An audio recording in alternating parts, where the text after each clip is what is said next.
E você que é criador ou expositor, já calculou quanto pesa no seu orçamento a alimentação dos animais? Nada melhor do que planejar cada etapa do manejo da pastagem. E quem fala sobre isso é o doutor em nutrição animal, Diogo Gonzaga. E o assunto é tão importante que a gente vai abordá-lo em duas reportagens. Hoje, na primeira delas, o repórter Felipe Malaco fala sobre as técnicas de manejo para cada tipo de pastagem.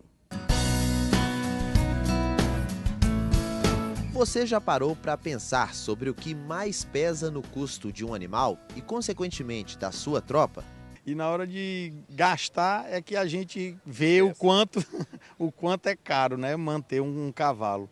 Mas a paixão é muito maior e a gente enfrenta esse custo e resolve todos os problemas em função da alegria que esse cavalo traz. Eu sei quanto gasta, mas isso que eu estou lhe dizendo, ele acaba sendo um negócio barato pela alegria que dá para mim e para minha família. Para o quadro técnico da ABC-CMM, o planejamento para o fornecimento da alimentação dos cavalos é fundamental para diminuir os custos. A maioria dos criatórios, pensando até em questões de viabilidade financeira, mantém a maior parte dos seus animais a pasto. Então, quando a seca é prolongada, a disponibilidade de pastagem fica muito prejudicada. Então, o que o criador deve fazer é sempre ter um planejamento para armazenar forrageira para o período de seca. Para reduzir os custos de produção, o manejo de pastagem se torna peça fundamental quando o assunto é criação de equinos. Por isso, hoje, nós convidamos o doutor Diogo Gonzaga, que é especialista no assunto, para mostrar alguns conceitos e recomendações sobre o manejo de pastagem. O principal hoje se trata do planejamento forrageiro, ou seja, como a gente poderia otimizar a utilização do pasto para a criação de equinos. E para que esse planejamento seja correto e seja mais bem sucedido, fatores como conhecer o comportamento animal, conhecer um pouco mais da exigência de cada gramínea que pode ser utilizada e dos métodos de pastejo são fundamentais.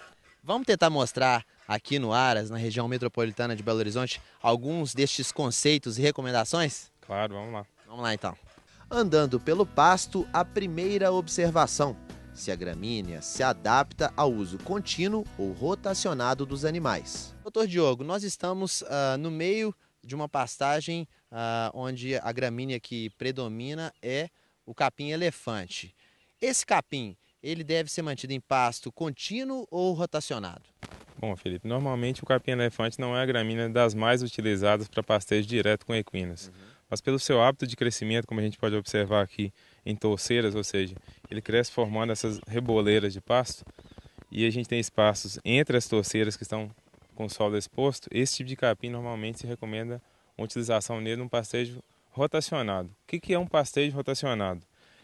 É um pastejo onde a gente tem períodos definidos de pastejo, que é o período em que os animais estão dentro da área pastejando o capim, e períodos de descanso, que é o período onde o pasto fica aliviado ou sem carga animal nenhuma para poder se recuperar para um próximo pastejo. E no caso de um pastejo contínuo, seria os animais permanentemente na área. Com isso, esse tipo de manejo, se eu tenho erros em relação ao manejo, ou seja, eu deixo rebaixar demais o capim, a gente tem uma situação que poderia ilustrar bem aquela área onde a gente tem uma falta de forragem. Então, num tipo de capim de crescimento cespitoso, sempre que eu erro o manejo ou que eu rebaixo mais do que o ideal, a gente tem exposição do solo com um risco maior de erosão. O doutor Diogo utiliza o exemplo deste pasto para explicar como a prática de rebaixamento excessivo da forragem pode causar problemas para a manutenção da área de pasto. Nos capins de crescimento cespitoso, a gente tem uma forma de crescimento que define bem o que a gente chama de touceira, que seria essa reboleira de pasto. Num sistema de pastejo de crescimento cespitoso, sempre que eu tenho um rebaixamento superior à gramínea ao ideal, como por exemplo nessa área aqui, a gente tem exposição do solo. E isso, especialmente em áreas de topografia um pouco mais inclinadas, podem ser um problema para a manutenção do pasto na área.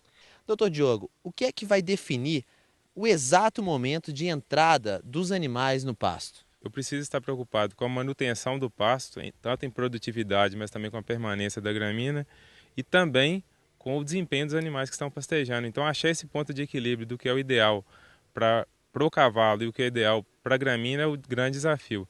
Então, as pesquisas mais recentes mostram o seguinte, que como a gente define esse momento de entrada? Esse momento de entrada seria quando a planta já suportaria um pastejo, fornecendo alimento de bom valor nutricional para os animais e ao mesmo tempo que ela tenha reserva suficiente para iniciar um rebrote. Outro ponto observado é a influência da luminosidade na gramínea. Quanto mais ela cresce, mais bloqueia a luz do sol na parte inferior, prejudicando a fotossíntese. O ideal é que 95% do tamanho da planta recebam luz solar. Hoje, a gente trabalha com avaliação de interceptação luminosa. O que é isso? Porque a luz seria um dos principais componentes para estimular o crescimento da forrageira. Então a gente vai medir quanto de luz tem na superfície do dossel forrageiro, ou seja, acima das torceiras, e vai medir quanto de luz tem rente ao solo. E a luz que é interceptada pela gramínea é o que vai fazer ela crescer. Só que para isso todas as folhas precisam receber a luz de forma mais homogênea. E a partir da determinada interceptação luminosa, ou seja, quando chega pouca luz nas folhas inferiores da torceira, essas folhas começam a morrer por falta de luminosidade e, consequentemente, a qualidade do pasto diminui. A gente pode observar o seguinte, que como ainda está chegando luz na parte inferior da torceira, a gente tem pouco material senescente. O que é material senescente? São essas folhas que já estão entrando... Perdendo valor nutritivo? Estão morrendo. Elas já estão morrendo por falta de luminosidade. E qual que é o nosso objetivo? Se essas folhas já estão morrendo, quer dizer o seguinte, a gramínea já acumulou carboidrato suficiente de reserva para iniciar um rebrote. Ou seja, se eu cortar essa planta, ela tem de onde retirar energia para iniciar esse rebrote. A partir desse ponto de crescimento, se eu deixo ela crescer mais, o que vai acontecer? Eu não vou ter ganho nenhum de valor nutricional. Por quê? Porque se eu começo a sombrear as folhas inferiores, a gramínea tende a aumentar o seu porte, ou seja, elevar as folhas para tentar buscar a luz. É importante lembrar para o criador também que a gente está falando aqui do capim elefante. Então, essa altura de 1 metro é a ideal para a entrada dos animais no pasto, o que não significa que seja a mesma altura para outros tipos de gramínea, não é isso? Exatamente. Para cada gramínea existe uma altura predefinida a partir desse mesmo manejo que a gente comentou da interceptação luminosa para se identificar qual a melhor altura. Então, como exemplo, se a gente pegar as gramíneas mais conhecidas, o Tifton, por exemplo, a altura de entrada, ou seja, o momento de colocar os animais na área, quando ela está por volta de 25 a 30 centímetros.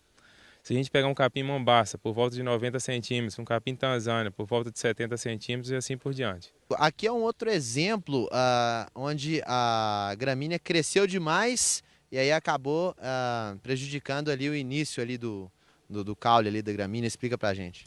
Sim, se a gente pegar uma situação como essa aqui, seria um exemplo clássico de quando a gente erra na hora de colocar os animais no pasto, ou seja, a gente passa do ponto ideal. Com isso, falta luz nas folhas inferiores, elas entram no processo de senescência, como a gente pode observar, muita folha seca, amarelada, e a gramínea tenta compensar isso fazendo o quê? Ela cresce um pouco, ou seja, alonga o seu colmo para buscar a luz nas partes mais altas.